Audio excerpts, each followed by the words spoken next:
오늘도 하나님의 크고 놀라운 은혜와 사랑이 우리 가운데 충만하게 임하기를 바랍니다.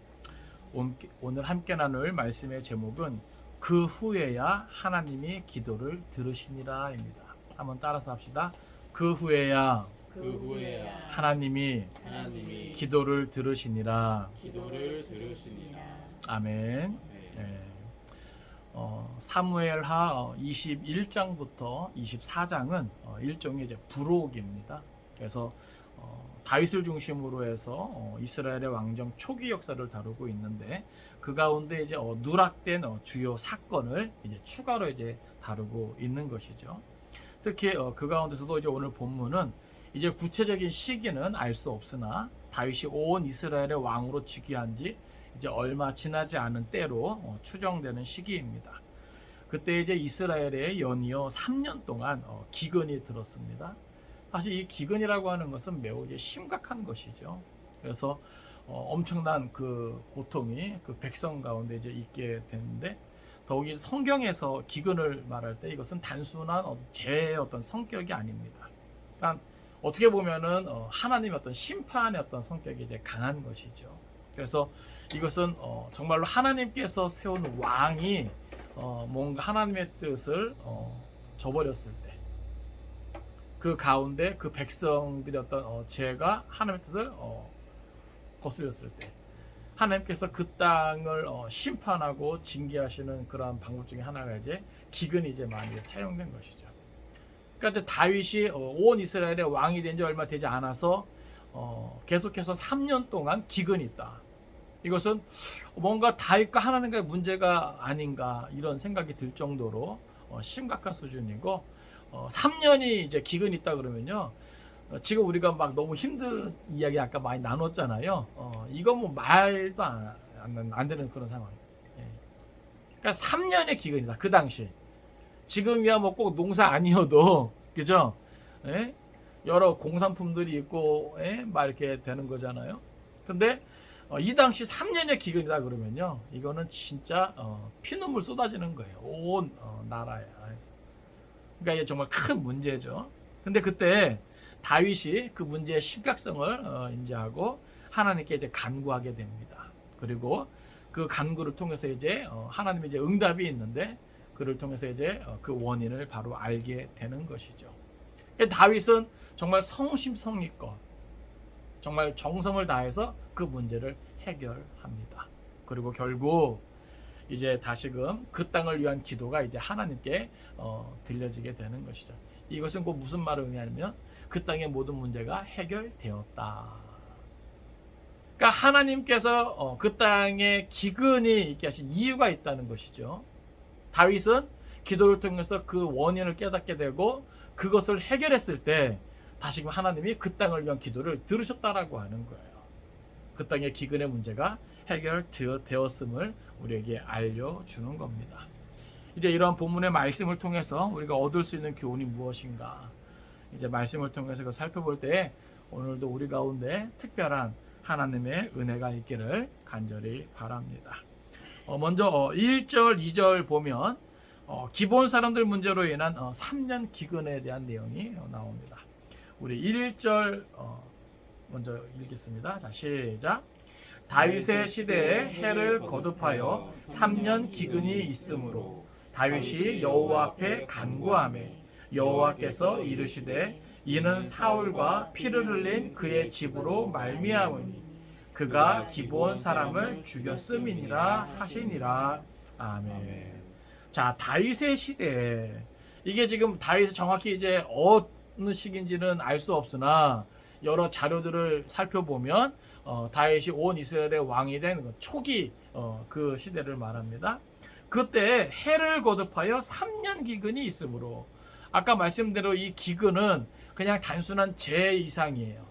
이것은 하나님의 심판의 성격이 큰 것입니다. 근데 이 기근이 3년이나 되었다? 이건 아주 심각한 그런 하나님의 징계요 심판인 것이죠. 그때 다윗이 여호와 앞에 간구하게 됩니다. 이것은 온 이스라엘의 왕이 된 초기이기 때문에 이 다윗의 이 신앙이 여호와 중심의 이제 신앙인 때인 것이죠. 예. 여러분 다윗이요 사울에게 쫓기면서 신앙이 아주 견고해졌습니다. 어렵고 힘든 일을 만날 때마다 여호와 하나님을 찾을 수밖에 없는 것이죠. 예? 사울이 뭐예요? 온 이스라엘의 병력을 다 동원해서 뭐예요? 다윗을 죽이고자 쫓지 않습니까? 그럴 때마다 하나님은 뭐예요? 다윗을 지켜주셨어요. 보호해 주셨어요. 그 모든 시간이 지나서 다윗을 더 나아가서 뭐예요? 약속하신 대로 기름 부어주신 대로 온 이스라엘의 왕이 되게 하셨습니다. 그런데 뭐예요? 얼마 지나지 않아서 이렇게 기근이 있는 것이죠. 그러니까 다윗 입장에서 보면 하나님 이게 뭐예요? 저 기껏 그 어려운 시기 다 지나가게 하시고 이제 하나님의 뜻대로 하나님의 기름 부으신 대로 이스라엘의 왕이 되게 하셨는데 이게 뭐예요? 태평성대가 와도 정말 될까 말까인데 3년 연속 기근이라니요. 그렇지 않습니까 여러분? 저를 이런 일을 겪게 하시려고 그 고난의 세월을 지나가게 하셨습니까 하나님? 그죠? 그러니까 다윗은 이 당시만 해도 뭐예요? 여호와 중심의 신앙, 철저하게 하나님 중심의 신앙. 그래서 바로 여호와 하나님 앞에 간구하게 됩니다. 하나님의 뜻이 어디에 있는지 하나님과 담판을 지은 것이죠. 그때 여기 보면 여호와께서 이르시되, 이것은 와우 계속적인 용법이에요. 이게 뭐냐 하면 다윗이 그 기근의 문제를 가지고 여호와 앞에 정말 간구할 때 바로 즉각적인 응답을 해 주셨다는 표현입니다. 여호와께서 즉각적으로 응답하여 이르시되, 이런 표현이죠. 이는 사울과 피를 흘린 그의 집으로 말미암음이니 그가 기브온 사람을 죽였음이니라. 이게 무슨 말일까요? 그 3년 연속해서 기근이 있게 된 원인이 있다는 것이죠. 그러니까 다윗이 짐작한 대로 이건 그냥 흔히 있는 그런 재해가 아니라는 거예요. 원인이 있는데 그 원인이 어디신가? 사울과 피를 흘린 그의 집으로 말미암습니다. 그러니까 사울과 그 가문에 죄가 있어 그렇다는 거예요. 그것이 어떤 죄인가? 여기 보니까 그가 기브온 사람을 죽였음이니라. 여러분 기브온 사람이 어떤 사람들이죠? 여러분 기억하십니까? 여호수아가 가나안 정복 전쟁을 치릅니다. 여리고성을 무너뜨리고 막 아이성을 막 무너뜨리고 승승장구하죠. 그러니까 그 여호수아와 이스라엘 군대에 대한 소문이 뭐예요? 가나안 온 전역에 쫙 펴지잖아요. 그런데 이때 이 기브온 사람들이 뭐예요? 지혜를 냅니다. 마치 멀리서 온 나그네인 것처럼 자기들의 행색을 다 꾸미고 뭐예요? 여호수 앞에 와서 여호와 하나님과 그 이스라엘의 명성을 들었다는 거예요. 그리고 뭐예요? 화해를 하는 겁니다. 불가침 조약을 맺는 거예요. 네? 이해되십니까? 여호와의 명령은 뭐예요? 그 가나안 족속을 하나도 남기지 않는 거죠. 그런데 이 기브온 사람들이 뭐예요? 딱 보니까 이스라엘 백성들이 섬기는 그 하나님이 대단하고 여호수아가 이끄는 그 이스라엘 군대가 대단하거든요.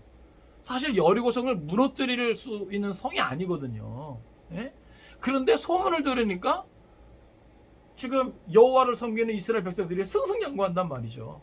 그러니까 자기들이 다 모여 죽을 것 같으니까 저기들이 꾀를 낸 거예요. 그래서 여호수아를 속이고 화친 조약을 맺습니다. 근데 그 조약을, 그 언약을 뭐예요? 여호와 앞에 맹세하게 하면서 맺는 거예요. 그러니까 다시 말해서 기브온 사람들을 어떻게 하겠다? 살려주겠다. 기브온 사람들을 죽이지 않겠다는 그런 약속이었습니다. 비록 저들이 속여서 맺게 된 언약이었지만, 맹세였지만 누구 앞에서 한 거예요? 여호와 앞에서 한 거예요. 그러니까 여호와의 이름으로 맹세를 했단 말이죠. 그런데 시간이 지나서 사람들이 특히 이 사울이 그걸 잊어버린 거예요. 그걸 생각하지 않은 거예요. 그리고 누구를 죽여요? 이 기브온 사람들을 죽이는데 아주 학살하는, 뒤에 나오는 대로 학살하고, 그리고 그 기브온 거민을 그 땅에서 살지 못하도록 그런 이제 일을 이제 저지른 것이죠. 그러니까 이 기브온 사람들은 스스로 뭐예요? 이스라엘 사람들을 섬기는, 그래서 물기 있고 장작 패는 어떤 이러한 일들을 맡아서 이제 하는, 그래서 그 땅에 이제 멸망당하지 않고 같이 함께 거주하는 거거든요. 그리고 그들은 뭐예요? 그 땅에 같이 거주하면서 여호와를 인정해요. 저들은 이스라엘 백성들은 아니지만 그 땅에 같이 거주하면서 그 여호와 하나님이 참 하나님인 것을 인정하는 그러한 삶을 살아가게 된단 말이죠. 그러니까 이스라엘 백성과 더불어서 뭐예요? 하나님의 은혜로 살아가는 백성이 된 거예요. 마치 이방인데 우리처럼. 그런데 이 사울이라고 하는 사람은 뒤에 나와요. 자, 사울과 피를 흘린 그의 집으로 말미암입니다. 그리고 그가 기브온 사람을 죽였다. 이것이 이제 원인인데, 그들이 어떻게 했는가? 구체적으로 2절 같이 봅니다. 시작. 기브온 사람은 이스라엘 족속이 아니요 그들은 아모리 사람 중에서 남은 자라. 이스라엘 족속들이 전에 그들에게 맹세하였거늘 사울이 이스라엘과 유다 족속을 위하여 열심히 있으므로 그들을 죽이고자 하였더라. 이에 왕이 기브온 사람을 불러 그들에게 물으니라. 아멘. 여기 보면 기브온 사람은 이스라엘 족속이 아닌, 그들은 아모리 사람 중에서 남은 자라. 이게 무슨 말이냐면 그 가나안 7족속 중에서 뭐예요? 죽지 않고 멸망당하지 않고 남게 된 자들이라는 말이에요. 아까 말씀대로 여호수아를 속이면서 저들이 뭐예요? 이 화친 조약을 맺었기 때문에, 그래서 여호와 앞에서 여호와의 이름으로 맹세한 것이라 이것은 지켜져야만 했습니다. 그런데 여기 보면 사울이 이스라엘과 유다 족속을 위하여 열심히 있음으로, 이것은 뭐예요? 그러니까 사울 왕이 생각할 때 지금 가나안 땅은요 뭐예요? 하나님께서 약속하신 땅이죠. 거룩한 땅이죠. 그런데 그 땅에 누가 있어요? 이방 민족이 있어요. 그러니까 이제 사울이 뭐예요? 왕이 되고 잘못된 열심을 품게 됩니다. 저들을 뭐예요? 이 가나안 땅에서 쫓아내는 것이, 그리고 저들을 학살하는 것이 누구를 위한 거다? 하나님을 위한 거고 자기 백성들을 위한 것이라 이제 착각한 것이죠. 그래서 성경은 그걸 어떻게 표현하냐면 사울이 이스라엘과 유다 족속을 위하여 열심히 있으므로. 여러분, 이건 잘못된 열심이죠? 네? 그러니까 이거는 뭐예요? 사울이 잘못 생각한 거예요. 아니, 이 거룩한 땅에 이방 민족이 있다니 저들을 쫓아내는 것이 우리에게도 유익하다, 이렇게 생각한 거예요. 그래서 이스라엘과 그 유다 족속을 위해서 열심을 가지고 그들을 죽이고자 했다는 것이죠. 이제 다윗은 이 일을 알게 됐어요. 3년의 이 기근이 어쩌다가 우연히 있게 된 재해가 아니라 이러한 원인 때문에 생겨난 재난이구나. 하나님의 징계고 심판이구나. 그리고 그 원인이 사울이 여호와의 이름으로 맹세한 기브온 사람들을 죽이지 않고 그 땅에 같이 살게 하겠다는 그 내용을 기억하지 않고 그것을 어기어서 그들을 죽이고 쫓아내고자 했구나. 이게 이제 하나님의 진노를 산 것이죠. 그걸 깨달아 알게 된 거예요. 그리고 이제 왕이 기브온 사람을 불러서 그들에게 묻게 됩니다. 그러니까 다윗은 그 원인을 알자마자 그 원인을, 그 3년 기근의 원인을 뭐예요? 해결하고자 이제 노력합니다. 자, 3절 보세요. 같이 읽습니다. 시작. 다윗이 그들에게 묻되 내가 너희를 위하여 어떻게 하랴? 내가 어떻게 속죄하여야 너희가 여호와의 기업을 위하여 복을 빌겠느냐 하니. 자, 이제 다윗이 그들에게 묻습니다. 내가 너희를 위하여 어떻게 하랴? 내가 어떻게 속죄하여야 너희가 여호와의 기업을 위하여 복을 빌겠느냐. 여기 보면 어떻게 하랴? 내가 어떻게 속죄하여야, 이 표현은요 구체적인 어떤 그런 내용을 포함해서 그 문제를 해결할 그런 자세가 이제 되어 있음을 보여줍니다. 특별히 이제 이 당시는 뭐랄까요, 어떤 돈의 어떤 값을 지불하면서 그 문제를 이제 해결하려고 했던 것이죠. 그러니까 지금 다윗의 마음은 기본 사람들이 정말 엄청나게 많은 양의 돈을 요구해도 그것을 들어줄 그런 마음의 자세를 가지고 열린 마음으로 이렇게 제안한 거예요. 그들의 마음을 풀어주려고.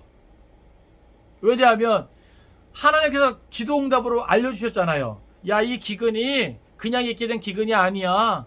사울이 여호와 이름으로 맹세한 그것을 무시하고 이런 죄를 저질러서 그래서 내가 진노했단다. 그러니까 다윗의 입장에서 뭐예요?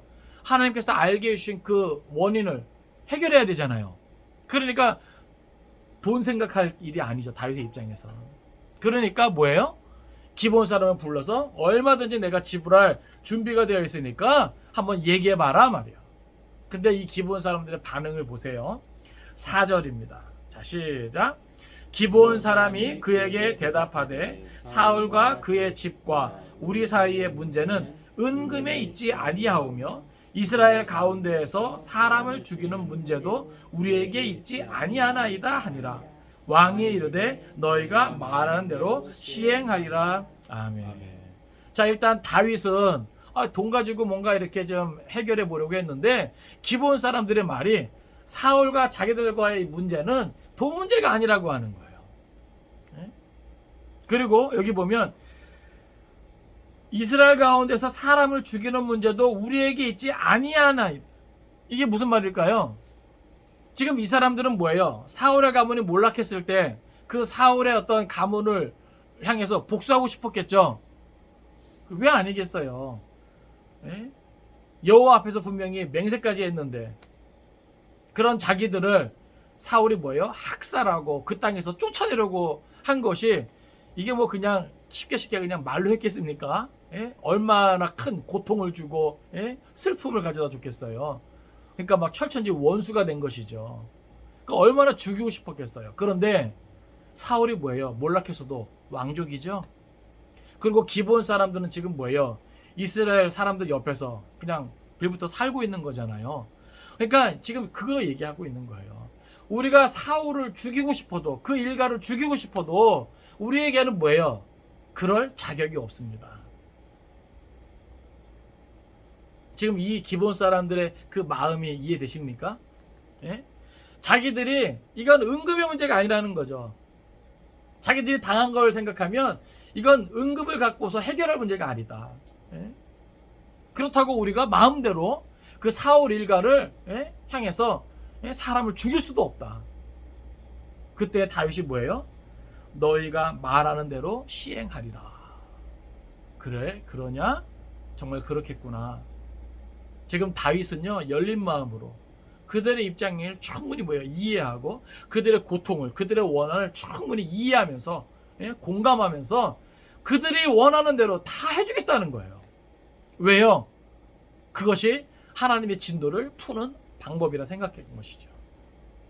하나님이 그걸 위해서 알려주신 거 아니겠습니까? 기도응답으로. 그때 이제 기본 사람이 말합니다. 5절이에요. 5절 6절 같이 있습니다. 자, 시작. 그들이 왕께 아뢰되 우리를 학살하였고 또 우리를 멸하여 이스라엘 영토 내에 머물지 못하게 하려고 모해한 사람의 자손 7사람을 우리에게 내주소서. 여호와께서 택하신 사울의 고을 기브아에서 우리가 그들을 여호와 앞에서 목매어 달겠나이다 하니 왕이 이르되 내가 내주리라 하니라. 아멘. 여기 이제 그들이 다윗에게 요구하는 거 보세요. 그들이 왕께 아뢰되 우리를 학살하였고 또 우리를 멸하여 이스라엘 영토 내에 머물지 못하게 하려고 모해한 사람. 이건 이제 사울이죠. 그러니까 사울이 결정적인 어떤 잘못을 한 거예요. 여기 보면 우리를 학살하였고, 여러분 이 학살이란 말은요 정말 물불 안 가리고 그냥 다 그냥 잡아 죽이는 어떤 이런 것들을 표현할 때 그냥 인정사정 없이 매몰차게 그럴 때 이제 쓰는 표현이죠. 아주 악랄하게. 그리고 우리를 멸하여 이스라엘 영토 내에 머물지 못하게 하려. 이건 뭐예요? 여호수아 때 맹세한 그 내용과 뭐예요? 어긋난 것이죠.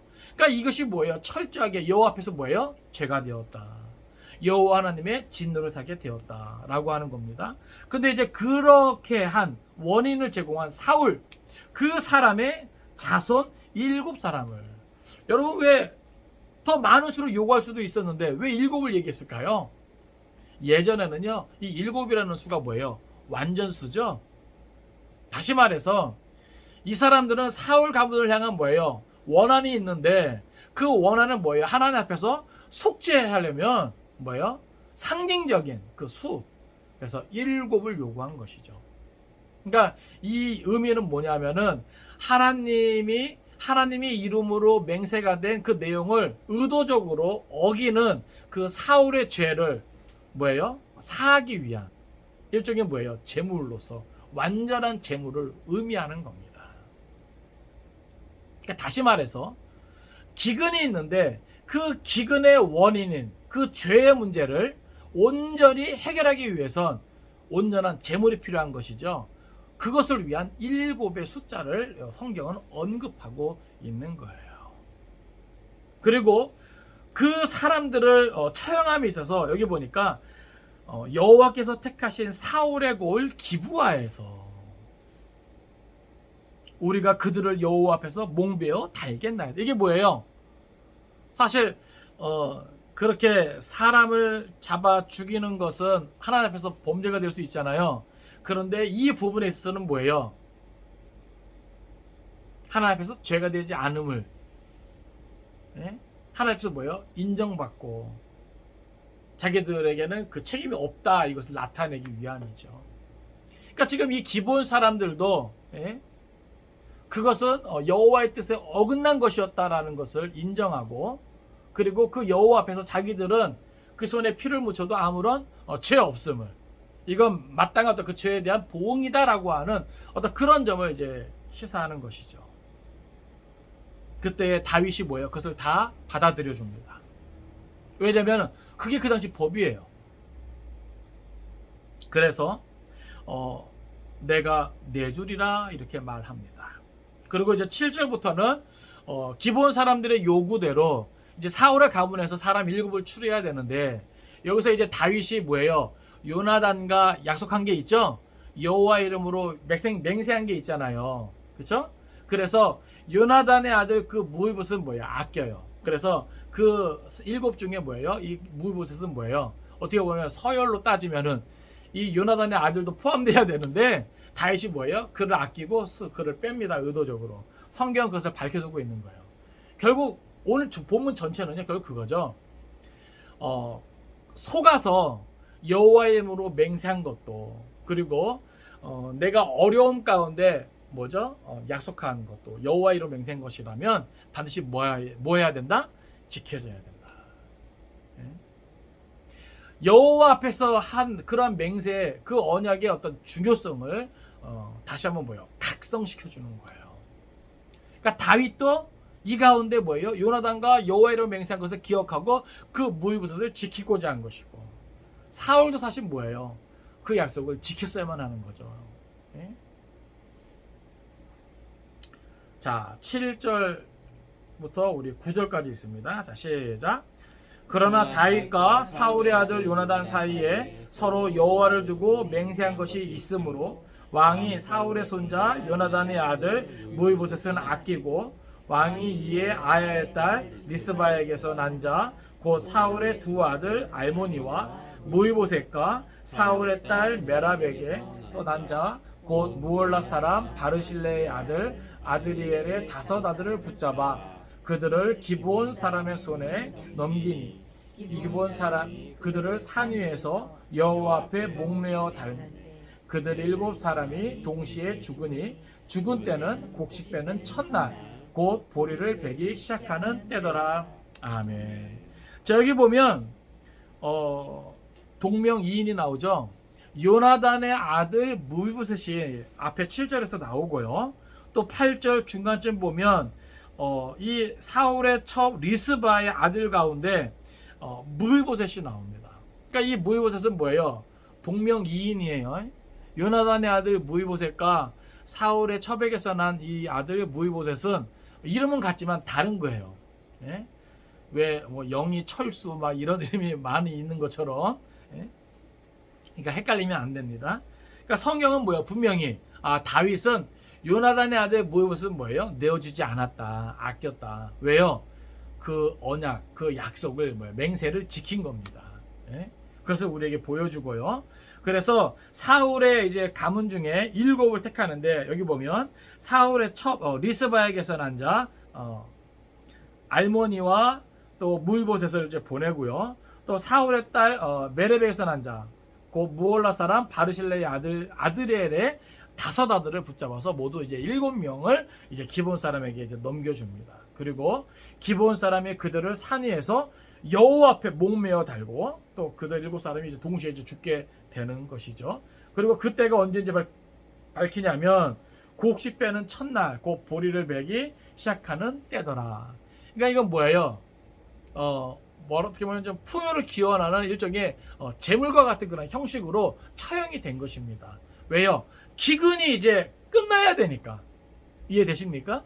그래서 성경은 의도적으로 그 때를 밝히고 7이란, 그래서 하나님 앞에 그 속죄를 완전한 제물로서 이제 드리는 그런 의미를 이제 부여한 것이에요. 그리고 이제 10절부터 13절까지는 이제 아까 그 리스바의 아들 중에서 이제 2 아들이 이제 처형됐잖아요. 근데 이제 그 아들들을 향한 이 리스바의 이제 정성이 이제 다윗에게 들리고, 또 다윗은 그것을 때문에 이제 감동을 받고 그 아들들의 이제 뼈를 취하고 나중에 이제 사울과 요나단의 뼈와 같이 장사하게 허락해 줍니다. 그 내용을 우리에게 보여주죠. 그리고 그 후에야 비로소 이제 하나님께서 그 땅을 위한 기도를 들으시니라 성경은 밝혀두고 있는 것이죠. 자, 우리 10절부터 같이 읽겠습니다. 14절까지. 자, 시작. 아의 딸 리스바가 굵은 배를 가져다가 자기를 위하여 바위 위에 펴고 곡식 빼기 시작할 때부터 하늘에서 비가 시체에 쏟아지기까지 그 시체에 낮에는 공중에 새가 앉지 못하게 하고 밤에는 들짐승이 범하지 못하게 한지라. 이에 아야의 딸 사울의 첩 리스바가 행한 일이 다윗에게 알려지매 다윗이 가서 사울의 뼈와 그의 아들 요나단의 뼈를 길라 야베스 사람에게서 가져가니, 이는 전에 블레셋 사람들이 사울을 기브아에서 죽여 블레셋 사람들이 벳산 거리에 매단 것을 그들이 가만히 가져온 것이라. 다윗이 그곳에서 사울의 뼈와 그의 아들 요나단의 뼈를 가지고 올라오매 사람들이 그 달려 죽은 자들의 뼈를 거두어다가 사울과 그의 아들 요나단의 뼈와 함께 베냐민 땅 셀라에서 그의 아버지 기스의 묘에 장사하되 모두 왕의 명령을 따라 행하니라. 그 후에야 하나님이 그 땅을 위한 기도를 들으시니라. 아멘. 자, 여기 먼저 10절을 보면 리스바가 굵은 벼를 가져다가 자기를 위하여 바위 위에 펴고 곡식 빼기 시작할 때부터 하늘에서 비가 시체에 쏟아지기까지 그 시체의 낮에는 공중에 새가 앉지 못하게 하고 밤에는 들짐승이 범하지 못하게 한지라. 이거는 이제 그 리스바가 이제 정성을 다한 것이죠. 예? 죽은 사람의 어떤 시체를 짐승이 이제 유린하게 되면 그것처럼 치욕스러운 게 없다 그래요. 불명예스러운 게 없다 그래요. 그래서 왕족이잖아요. 근데 이제 이 리스바 자체가 이 자기 아들들의 어떤 죽음을 향해서 하나님을 원망하거나 다윗을 원망하거나 한 건 아닌 것 같아요. 그러니까 죄에 대한 그 응당한 어떤 그런 보응인 것을 인정은 하되 왕족으로서 또 자기 아들들의 어떤 명예나 어떤 이런 것들이 완전히 그냥 실추되지 않는 것, 이것을 뭐야 막기 위한 어머니의 어떤 사랑이고 정성이죠. 근데 여기 보면 이 기간이 얼마나 됐는지는 몰라요. 근데 꽤 이제 오랜 시간 그렇게 한 것인데 굵은 배를 가져다가 자기를 위하여 바위 위에 편 거예요. 그러니까 자리를 깐 것이죠. 그리고 그 시체를 뭐예요? 지키는데 무엇으로 지킵니까? 여기 보면 낮에는 공중에 새가 앉지 못하게 하고 밤에는 들짐승이 범하지 못하게 한지라. 그러니까 동물들이 뭐예요? 그 시체를 유린하지 못하게끔 지킨 거예요. 근데 여기 특별히 여기 보면 언제까지 했다 그래요? 하늘에서 비가 시체에 쏟아지기까지. 근데 이거는 뭐예요? 그 우기가 돼서 자연스럽게 비가 내리는 때까지를 말하는 게 아니에요. 여기 원어를 살펴보면 이것은 여호와 하나님의 개입을 의미합니다. 다시 말해서 그 땅에 3년의 기근이 있었는데 이제 그 원인을 알게 되고 그 원인을 하나님께서 뭐예요? 해결하도록 다윗에게 다 알려주셨잖아요. 그리고 다윗은 그대로 뭐예요? 최선을 다해서 기본 사람들의 그 요구를 다 들어주면서 그거를 이제 해결합니다. 그러니까 그 땅에 이제 뭐예요? 다시금 여호와 하나님이 비를 허락해 하셔야 되잖아요. 그거를 말하는 거예요. 그러니까 하나님의 진노가 뭐예요? 풀어지고 그 땅에 다시금 뭐예요? 여호와 하나님의 계획으로 말미암아 비가 내릴 때까지 이 리스바는 뭐예요? 그 아들들의 시체를 어미로서 정성으로 사랑으로 지켰다. 최선을 다했다. 우리에게 그걸 보여주고 있는 겁니다. 그리고 이러한 일이 다윗에게 들리는 거예요. 그리고 다윗이 뭐예요? 감동을 받습니다. 그리고 다윗이 친히 뭐예요? 여기 보면 사실 자기 부하를 시켜서 사울의 뼈하고 또 요나단의 뼈를 가져올 수 있는데 다윗이 뭐예요? 직접 가요. 그만큼 뭐예요? 감동받은 것이죠. 그리고 자기 손으로 그 문제를 이제 다 마무리 이제 지으려고 하는 겁니다. 그러니까 다윗도 뭐예요? 정성을 다하는 거예요. 그래서 사울의 뼈와 그 아들 요나단의 뼈를 길라 야베 사람들에서 이제 가져오고 그리고 그 리스바의 그 아들도 같이 뭐예요? 다 장사하게 하는 것이죠. 여기 그 14절 뒷부분에 보면 이 모든 것이 이제 왕의 명령을 따라서 다 이제 장사까지 끝나요. 그래서 성경은 뭐라고 밝혀두냐면 그 후에야, 이해되십니까? 그 후에야 하나님이 그 땅을 위한 기도를 들으시니라. 여러분 이게 무슨 말이냐면 지금 3년 기간 동안 그 땅을 위한 기도가 얼마나 많았겠습니까? 그죠? 근데 그 이전에는 하나님이 들으셨다? 안 들으셨다?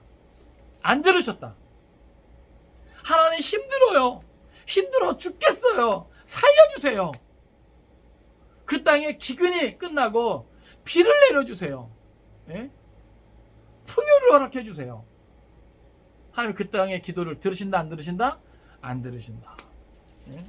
그런데 이와 같이 그 모든 문제의 원인을 해결한 후에 그 후에야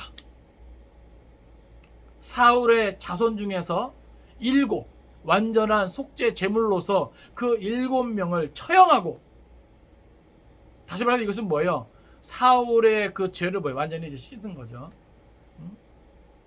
그리고 마무리 이제 다윗이 정성을 들여서 사랑으로 사울과 요나단 또 그 아들들이 어떤 그 시신을 다 함께 모여 그 죄를 위해서 죽은 사람들까지 같이 다 모여 장사 지내고 난 후에 그 후에야 하나님이 그 땅을 위한 기도를 들으시느라 성경 우리에게 그렇게 밝혀두고 있는 것입니다. 그러니까 여기에는요 다 분명한 이유가 있는 것이죠. 이제 우리는 이러한 본문을 통해서 몇 가지 우리가 좀 깨달을 수 있는 게 있습니다. 첫째는 시련이 오는 것은 남은 죄가 있기 때문일 수 있다라고 하는 거예요. 아까 우리 집사님 삶에 어떤 이런 고난이 있는 건 다 하나님의 뜻이 있지 않겠는가. 맞습니다. 우리가 인생을 살아가면서 원치 않는 고난, 예기치 않은 고난, 물론 욥과 같은 경우 그렇죠? 그런 고난도 있을 수 있지만 또 그런 고난 말고도 우리가 이제 애매히 당하는 고난이나 또 우리가 삶을 살게 되면서 나타나는 그런 모든 고난, 시련은요 혹 제가 말씀드린 대로 남은 죄가 있기 때문일 수도 있다는 사실을 우리가 기억하기 원합니다. 그래서 우리는요 어떤 이런 고난을 당할 때 우리 스스로를 좀 살펴야 돼요. 그것이 하나님의 어떤 계획이고 섭리이고 연단의 과정일 수도 있고요. 하나님이 우리가 죄를 깨닫지 못하고 사실 여호수아 때 맹세한 거거든요. 그죠? 그러면 그것이 뭐예요? 계속해서 대를 이어서 지켜져야 되고, 기본 사람들이 그 땅에서 같이 살면서 같이 거주하게 된 것들을 다 알 거 아닙니까? 그쵸? 저 사람들이 왜 이 땅에 있지? 이방 민족이 왜 이 땅에 같이 있지? 그러면 다 이야기하겠죠. 여호수아 때 가나안 정복전쟁 때 이렇게 여호와의 이름으로 맹세했어. 그래서 저들이 우리 곁에서 함께 더불어 살게 됐어. 함께 더불어 하나님의 은혜를 맛보고 누리고 같이 살게 된 거야. 다 이렇게 알게 된 것인데 사울이 잘못된 열심, 민족주의, 혈통주의, 예? 그것이 하나님을 위한 것이냐, 그 백성을 위한 것이냐, 예? 잘못된 열심으로. 예? 근데 사실 그게 뭐가 된 거예요? 하나님 앞에 죄가 되었던 것이죠. 그러면 보세요. 그렇게 사울의 때 그런 일이 있었잖아요. 그러면 나머지 사람들은 뭐예요? 그리고 다윗은 뭐예요? 사울이 왕일 때 그 일이 일어났으면 그때는 어쩔 수 없었잖아요. 그럼 다윗이 왕이 되면 그 일을 기억하고 하나님 앞에 속죄해야 될 거 아닙니까? 근데 다윗도 뭐예요? 그 일을 기억하지 못했던 것이죠. 이해되십니까? 그러니까 우리가 문제 제기할 수 있는 게, 하나님 그럼 기근을 사울의 때에 주시지 왜 다윗이 왕이 되고 얼마 되지 않아 3년 동안 기근을 주십니까? 할 수 있는 거 아니에요. 죄는 사울이 졌는데, 그렇죠? 그런데 여호와 하나님 편에서 보면 뭐예요? 사울의 시대나 다윗의 시대나 이것은 뭐예요? 연속성이 있는 거예요. 그리고 다 같은 뭐예요? 여호와 하나님의 백성이에요. 그러니까 결국은 그 죄의 어떤 대가를 누가 짊어져요? 여호와 하나님의 백성이 짊어지는 거죠. 그러니까 결국 하나님께서 뭐예요? 그 백성을 치는 거예요. 그 백성 가운데 있는 죄를 하나님이 뭐예요? 그 백성을 치심으로써 깨닫게 하시는 거죠. 저희가 그런 죄가 그 공동체에 있음에도 불구하고 그 죄를 깨닫지 못하고 해결을 하지 않으니까 하나님의 기근을 통해서 알려주시는 거죠. 그러니까 다윗이 뭐예요? 그것을 기억하자마자, 그것을 깨닫자마자 바로 행동에 옮기잖아요. 기본 사람들을 부릅니다. 그리고 그들의 이야기를 들어줍니다. 그리고 그들이 원하는 대로 해줍니다. 그리고 그 모든 것들을 정성껏 마무리까지 잘 해줘요. 그 후에 하나님의 기도를 들어주는 거예요. 그러니까 남은 죄가 있다면 그 남은 죄를 어떻게 해요? 해결해야 되는 거예요. 그러니까 오늘 우리의 삶도 우리가 미처 회개하지 못한 부분이 있다면, 아니면은 사실 회개는요, 내가 그것을 죄로 인정할 때 회개가 되는 거거든요. 내 삶의 어떤 부분에서 내가 아직도 죄로 깨닫지 못한 부분이 있을 수 있다는 것이죠. 내가 죄를 깨닫지 못한 부분은요, 절대로 회개가 안 나와요. 내가 이 정도도 못해? 난 뭐 사람도 아니야? 하면서 내가 하나님 앞에서 죄를 지으면서도 그냥 마땅하다 생각하는 부분들, 이해되십니까? 어쩌면 사울 이후에도 사람들은 그렇지, 이방 민족이 저렇게 학살당하고 이 땅에서 쫓겨나는 건 당연하지, 그렇게 생각할지도 모르잖아요. 그러니까 더 뭐예요? 하나님 앞에 죄가 된다는 것을 기억하지 못하고. 근데 우리는 알아야 돼요. 내 감정과 내 상황과 상관없이 여호와 하나님의 말씀은 뭐 해야 된다? 지켜져야 된다. 하나님의 뜻은 그대로 뭐예요? 이루어져야 된다는 사실이죠.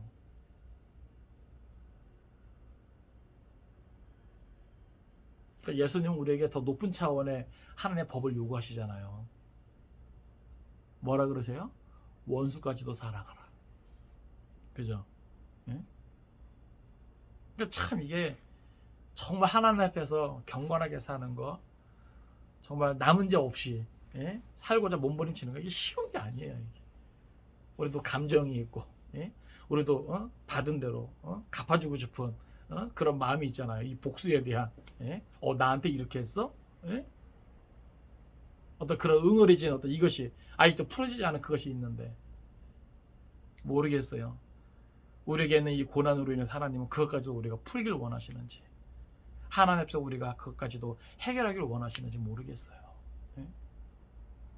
그러니까 결정은 우리가 하는 것이죠. 이 고난을 계속 갖고 가느냐, 아니면 이러한 고난까지도 해결받고 이런 말씀을 이루어지게 하느냐. 그 후에야 하나님이 그 땅을 위한 기도를 들으시니라. 여러분 같으면 어떻게 하시겠습니까? 그거 그냥 짊어지고 가실 겁니까? 아니면 그 남은 죄의 문제까지도 해결하고 가시겠습니까?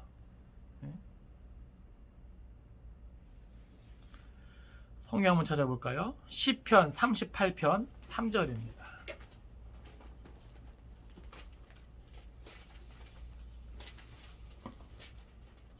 그러니까 우리가 성경을 내가 듣고 싶은 것만, 순종하고 싶은 것만 듣고 순종하는 게 아니라는 사실을 여러분 깨달으시기 바랍니다.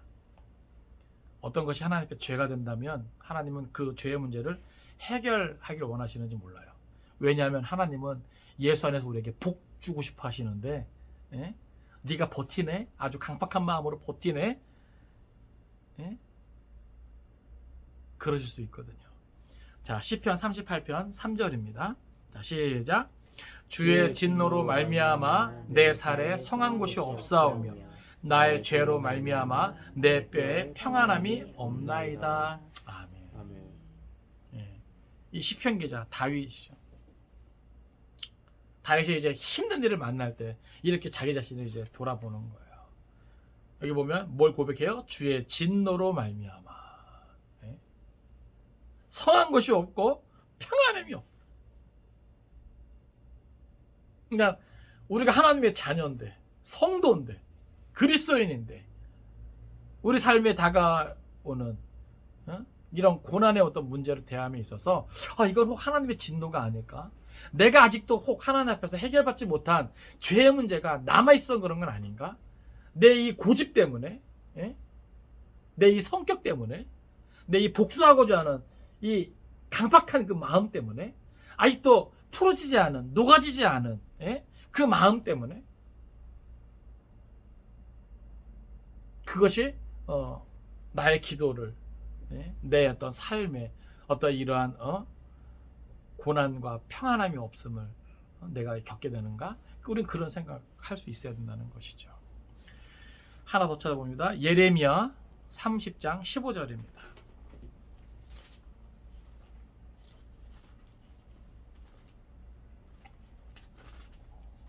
예레미야 30장 15절.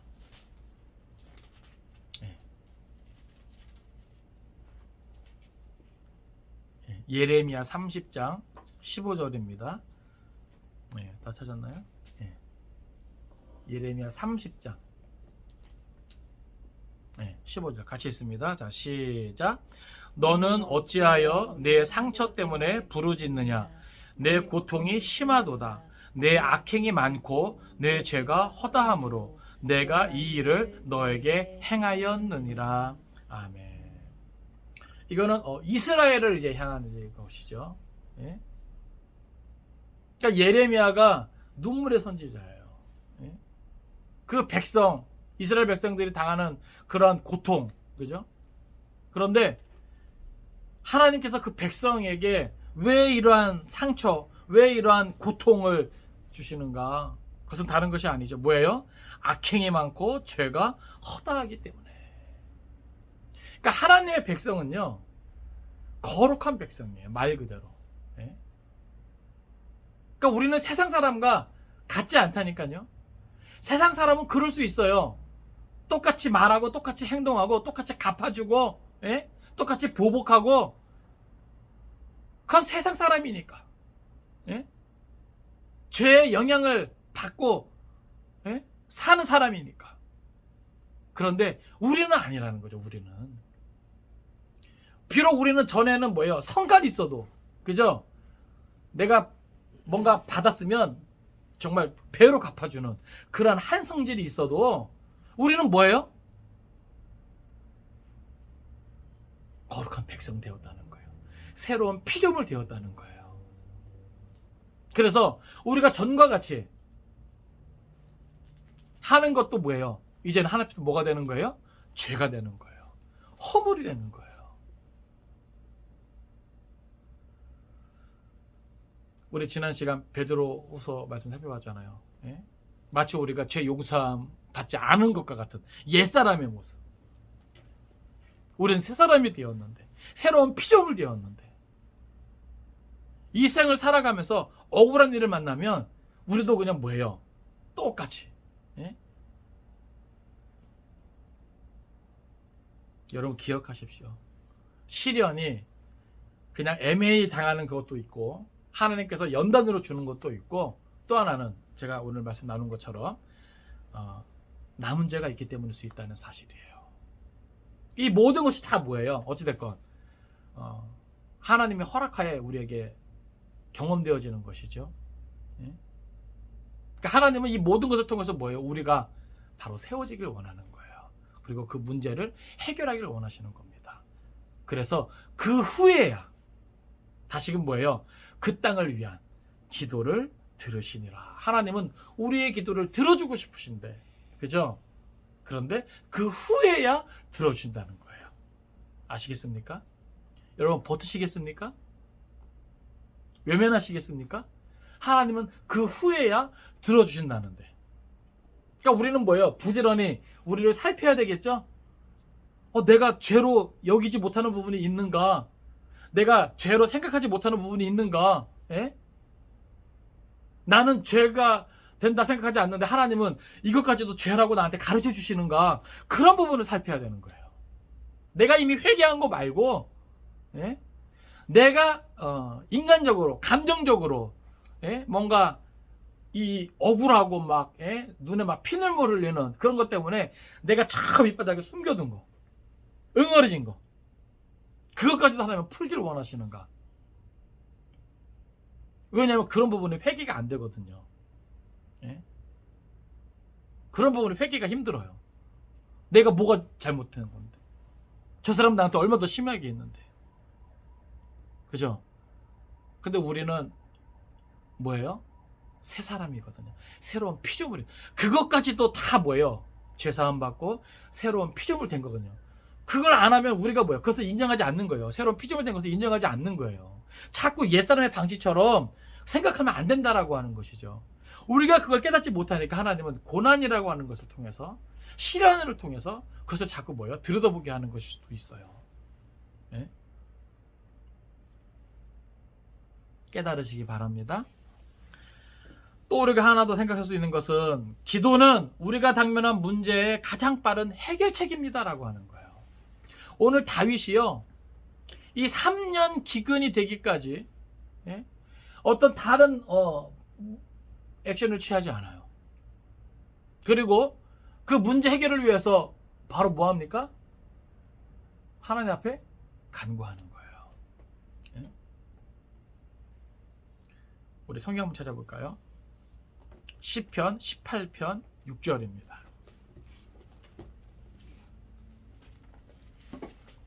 사실 이렇게 할 수 있는 것도 여호와 중심의 신앙이 될 때 가능한 거예요. 그 모든 문제 해결을 하나님을 통해서 하려고 하는 이 자세. 그러니까 저는 아까 우리 집사님이 자꾸 그것을 신앙적으로 바라보려고 하고 말씀을 통해서 바라보려고 하는 그 모습이 참 감사하더라고요. 그래도 이렇게 어려운 가운데서도 여호와 중심의 신앙을 지키고 있구나. 그럼 됐어요. 자, 시편 18편 6절입니다. 같이 읽습니다. 시작. 내가 환난 중에서 여호와께 아뢰며 나의 하나님께 부르짖었더니 그가 그의 성전에서 내 소리를 들으시며 그의 앞에서 나의 부르짖음이 그의 귀에 들렸도다. 아멘. 여러분, 다윗이 기도 안 했겠습니까? 그죠? 근데 특별히 이 3년의 기근이 아마 처음에는 그랬을 거예요. 뭐 그냥 그럴 수도 있는 재해지. 기근이 매년 풍요로울 수는 없잖아요. 매년 풍년일 수는 없잖아요. 그렇죠? 그러니까 대수롭지 않게 생각할 수도 있단 말이죠. 불경기? 그냥 대수롭지 않게 생각할 수 있단 말이죠. 그죠? 예? 그런데 그것이 이제 한 해 한 해 거듭되면서 3년까지 왔을 때 정말 피가 마를 정도의 어떤 고통에 뒤따를 때 이거 뭔가 있구나. 그리고 힘써 간구할 때 뭐예요? 하나님이 들어오신다는 거죠. 또 우리 마태복음 7장 7절 같이 읽습니다. 마태복음 7장 7절. 마태복음 7장 7절입니다. 자, 시작. 구하라 그리하면 너희에게 주실 것이요 찾으라 그리하면 찾아낼 것이요 문을 두드리라 그리하면 너희에게 열릴 것이니. 아멘. 예수님도 산상수훈을 통해서 분명히 말씀해 주고 계십니다. 구하라, 찾으라, 두드리라. 이거 이제 명령문이잖아요. 네? 구하는 자가 얻게 되고요, 찾는 자가 찾게 되고요, 두드리는 자에게 열리는 겁니다. 네? 그러니까 뭔가 문제 가운데, 시련 가운데, 고난 가운데 있으면요, 우리가 하나님 앞에 열심히 두드리고 구하고 해야 되는 거예요. 찾고 해야 되는 거예요.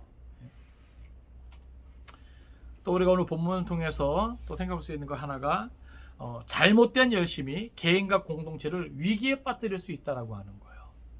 여러분, 사울도요, 어떻게 보면 자기 민족을 위해서, 그리고 그것이 하나님을 위한 열심이라 이제 생각했던 것이죠. 그 땅이 거룩한 땅이잖아요. 근데 가만히 보니까, 왕이 돼서 가만히 보니까 뭐예요? 이방 민족이 있어요. 눈에 거슬릴 수 있죠. 더더욱이 뭐예요? 민족주의, 혈통주의. 그래서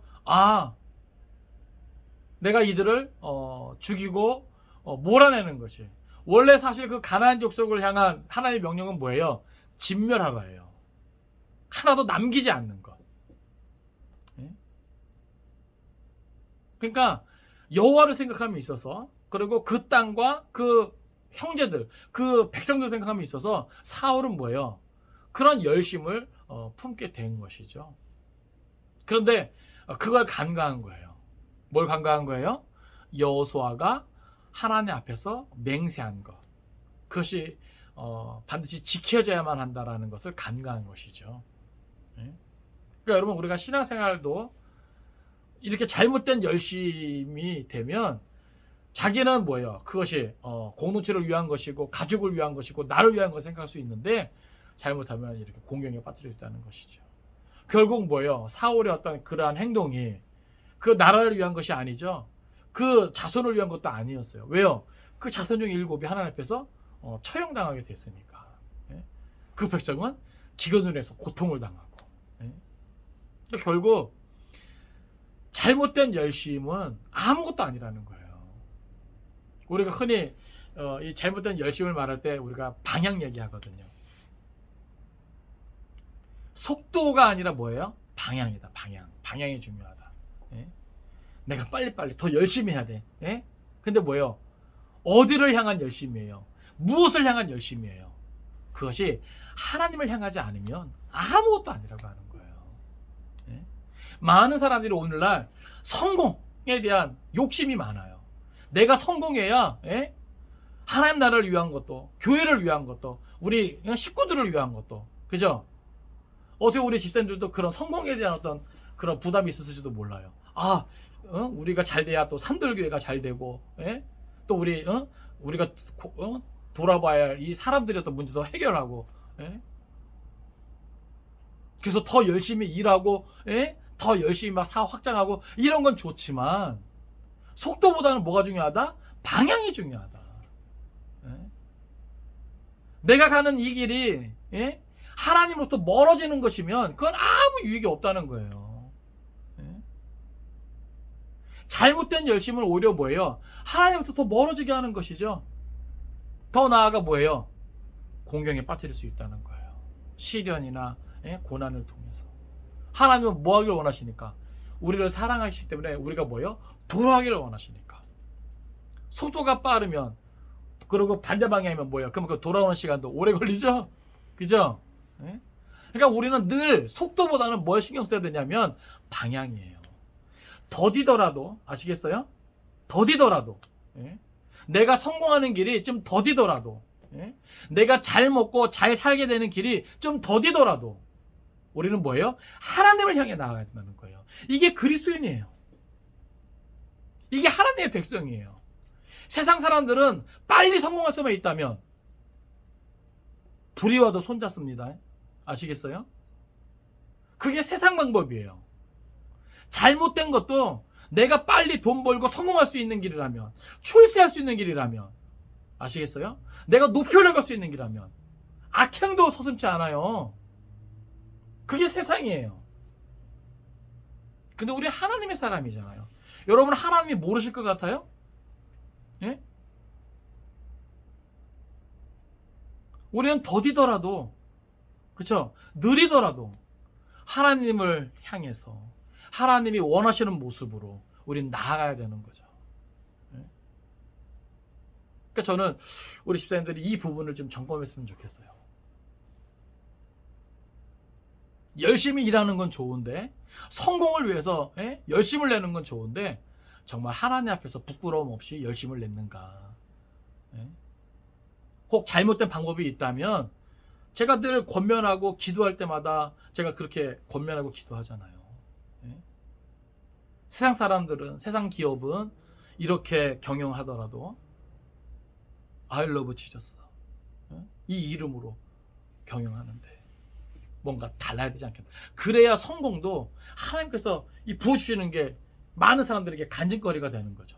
세상 사람들과 똑같은 방법으로 하면은 이건 아니거든요. 그래서 더 정직하고,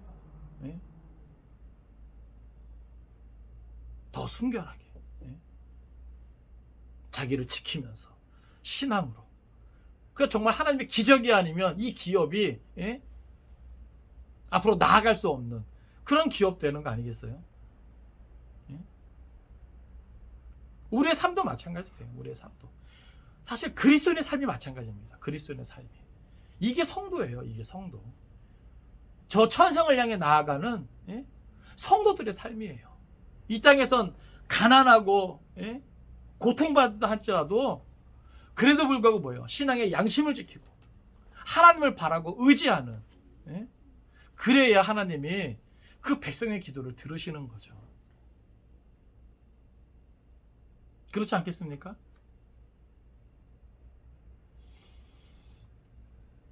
잘못된 열심은 개인과 공동체를 위기에 빠뜨릴 수 있습니다. 우리 성경 찾아보겠습니다. 전도서 2장 11절.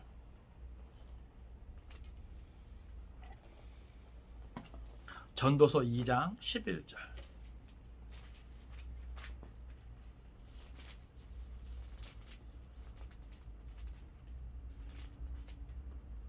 같이 있습니다. 시작.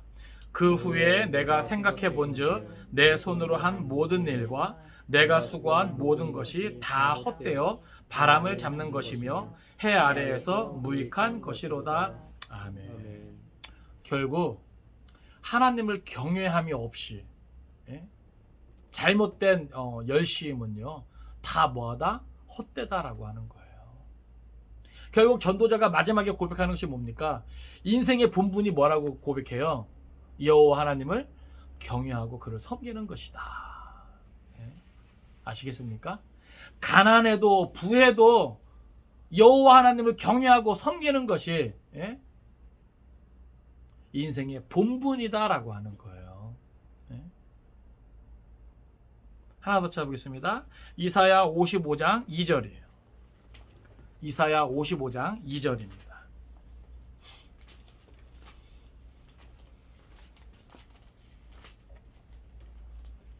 이사야 55장 2절.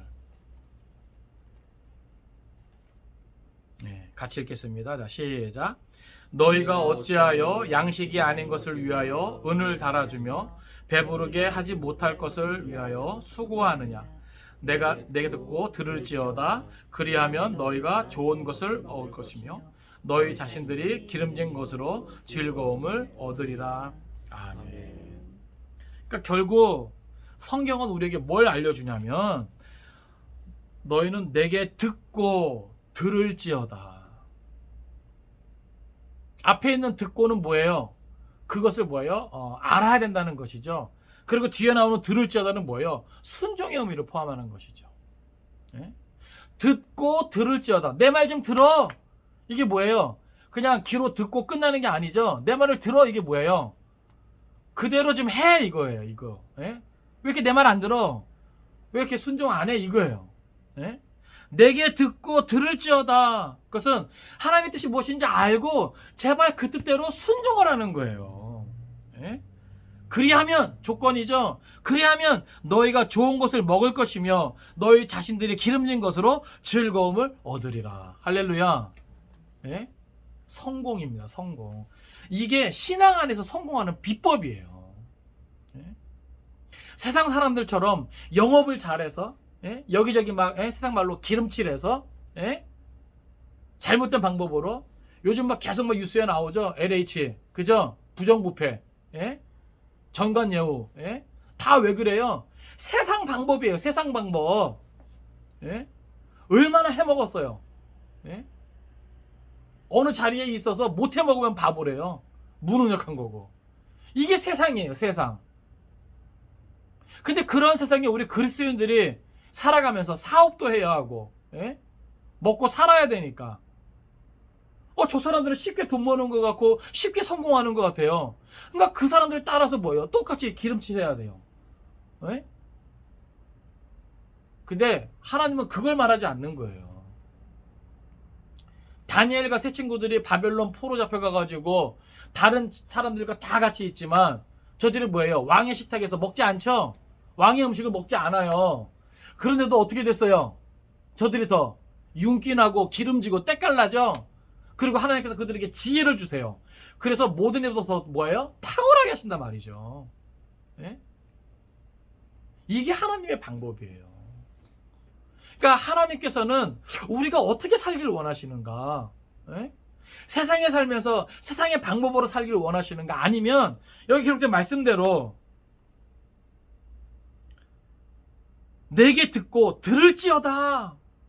그죠?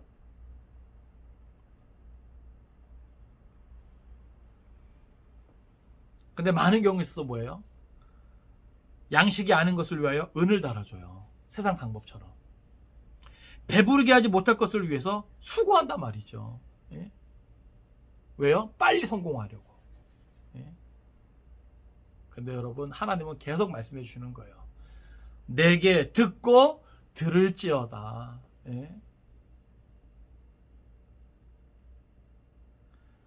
인생의 고난에서 벗어날 수 있는 길은, 그러나 그것이 하나님의 연단의 과정이면 그 연단이 끝나야 됩니다. 그 기한이 다 차야 되는 거예요. 특별히 이제 목회자들 같은 경우는 그런 연단의 어떤 기간이 어떤 길 수도 있어요. 아까 말씀대로 또 남은 죄가 있을 수도 있고, 우리가 또 다방면으로 자꾸 살피면서 어찌됐건 하나님 앞에서 나를 살피면서 우리가 그 문제 해결을 위해서 다방면으로 모색해야 돼요. 나를 철저하게 살피고 더 하나님께 묻고 그 말씀을 듣고 그 말씀대로 순종하고 모든 문제 해결은 거기서부터예요. 거기서부터. 그럴 때 하나님께서 우리를 먹여주시고 또 기름진 것으로 즐거움을 얻게 될 줄로 믿습니다. 마지막으로 우리가 기억할 것이 있어요. 우리에게는 이 땅, 이 사회, 이 나라를 위한 사명이 있다라고 하는 겁니다. 오늘 본문에 보면 리스바가 그 아들들의 그 시체 지키면서 그 어미로서의 그 사명을 다합니다. 그리고 다윗은 하나님과 그 백성들의 중재자로서 그 문제의 원인을 하나님께로부터 듣고 그 문제 해결을 위해서 정말 사랑으로 그 마음을 열고 기본 사람들의 말을 다 들어줍니다. 그리고 리스바의 이야기를 전해 들었을 때 그 사울과 요나단의 그 뼈를 취하고 그 아들들과 같이 모여, 그 죽은 사람들 같이 모여 더불어 정성을 다해 장사를 다 치르게 해요. 이것이 뭐예요? 다윗이 그 자리에서 그 사명을 다 감당한 겁니다. 오늘 본문은 뭐예요? 그 후에야. 오늘 우리가 하나님께서 있긴 자리에서 뭐예요? 우리가 짊어져야 될 사명이 있는 거예요. 우리가 그 사명을 잘 감당할 때 하나님께서 다시금 이 땅을 향한 그 은혜와 복을 허락해 주실 줄로 믿습니다. 우리 성경 찾아보겠습니다. 마태복음 5장 13절이에요. 마태복음 5장 13절.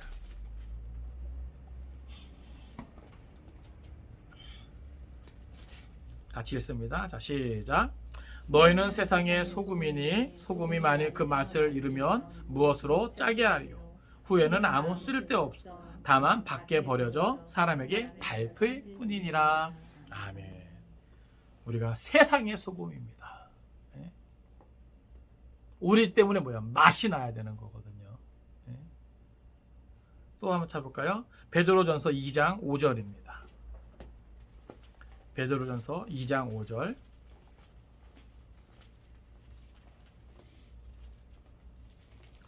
베드로전서 2장 5절. 네, 같이 읽습니다. 자, 시작. 너희도 산돌같이 신령한 집으로 세워지고 예수 그리스도로 말미암아 하나님이 기쁘게 받으실 신령한 제사를 드릴 거룩한 제사장이 될지니라. 아멘. 이것이 우리에게 요구되어지는 거예요. 그러니까 우리는 소금과 울지 않았지만 빛과 같은 존재죠. 또 산돌같이 신령한 집으로 세워져야 되는 것이고 거룩한 제사장이 되어야만 하는 존재라고 하는 사실이에요. 그러니까 거기에 미치지 못할 때 우리는 뭐예요? 고난을 통해서 하나님 뜻이 무엇인지 우리가 돌아봐야 되는 그런 상을 맞닥뜨릴 수 있다는 사실이죠. 말씀을 정리합니다. 오늘 이스라엘 땅에 3년 연속 기근이 있게 된 거, 이건 결코 우연이 아닙니다. 거기에는 분명한 원인이 있었죠. 다윗은 그 문제의 해결을 위해 하나님께 나아갔을 때 하나님이 그것을 알려주셨어요. 그러고서 듣자마자 그 문제 해결을 위해서 최선을 다하는 것을 보게 됩니다. 사랑하는 성도 여러분, 오늘 우리의 삶 가운데 다가오는 고난, 우연이 아니에요. 거기에는 분명한 원인이 있다는 사실이죠. 오늘 우리도 다윗처럼 간구하면서 그 원인을 깨달아 알기를 바라고 그 가운데서 우리 자신을 돌아볼 수 있기를 바랍니다. 혹 회개하지 못한 남은 죄가 있을 수 있어요. 내가 미처 죄로 여기지 못하고 깨닫지 못한 것들이 있을 수 있습니다. 그것이 무너질 수 있도록, 그것이 하나님 앞에서 해결될 수 있도록 여러분 기억하십시오. 우리는 새로운 피조물입니다. 자꾸 옛 성품, 옛 성질을 앞세우지 마세요. 오직 예수. 우리가 그 사랑을 힘입어 용서받은 자로서 우리가 용서하지 못할 것이 무엇입니까? 우리가 하나님 앞에서 우리의 믿음의 삶을 바로 세워나가야 됩니다. 그리고 하나님 앞에서 우리가 이 속도가 중요한 게 아니에요. 방향이 중요한 겁니다. 잘못된 열심은 내가 속한 공동체를, 나의 삶을 공경에 빠뜨릴 수 있다는 사실을 기억하시고 하나님께서 우리에게 원하시는 것이 무엇인가? 소금과 빛과 같은 존재, 산돌같이 또 거룩한 제사장 되는 것이에요. 이번 한 주간도 이 말씀 생각하면서 나 자신을 지키고 하나님 앞에서 온전한 그리스도인으로서 더욱 든든히 세워질 수 있기를 주님의 이름으로 축원을 드립니다. 기도하겠습니다.